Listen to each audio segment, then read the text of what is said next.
Good morning, everyone. We're here to announce that this morning we filed two charges related to this case. One count of capital murder for the deaths of William Coperan and Reed Underwood, and one count of first-degree premeditated murder in the death of Teresa Lamano. The bond is now currently set at $10 million. His first appearance is today at 1:30 at the Johnson County Courthouse. What I can answer is questions related to the charges and the court proceedings, but once again, ethically I cannot discuss the particular facts and evidence in this case. So I'm going to go ahead and open it up to any questions you might have. Will you be seeking the death penalty? It is too early to make that decision. That is an option under the first count of capital murder. The options for the sentence are life without parole, or if we choose, we file a notice of requesting a death penalty. That is something that we don't have to file when we file the charges.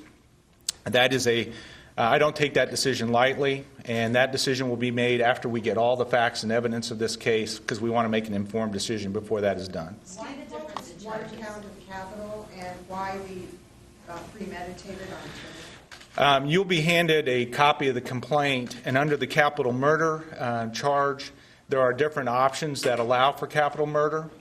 One of them is that the same act or transaction, and that's what we've alleged in this case.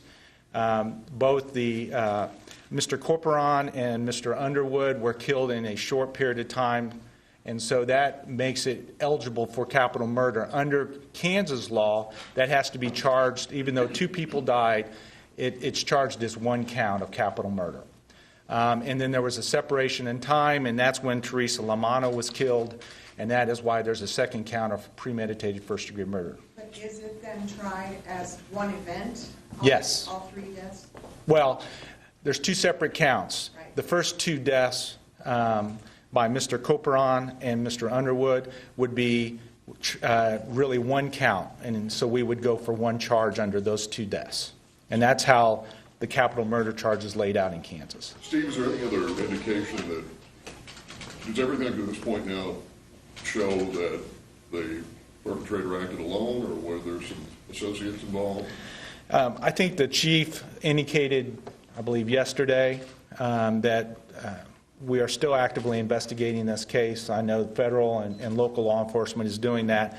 At this time, we don't have any understanding of anybody else involved in these acts, but again, it's still an active investigation. We're less than 48 hours in, so we're not going to close the door as of now. So just as a practical matter, what is the difference between capital murder and premeditated murder in terms of penalties or standard of proof? Sure. The change or the difference in penalties is in Kansas law, first-degree premeditated murder, it's life, and you're not eligible for parole until 25 years. Capital murder, the two options are life without parole, which basically means you don't even get to see the parole board. It's a life sentence, or the death penalty. So the difference is basically your eligibility to see the parole board. Could more charges come, especially since this guy is clearly a felon? He was in the federal penitentiary at one point. So could more charges come since a felon had possession of firearms? And why did he? I will say this. The fact that we filed these two counts does not preclude us from filing an amended complaint and adding some charges.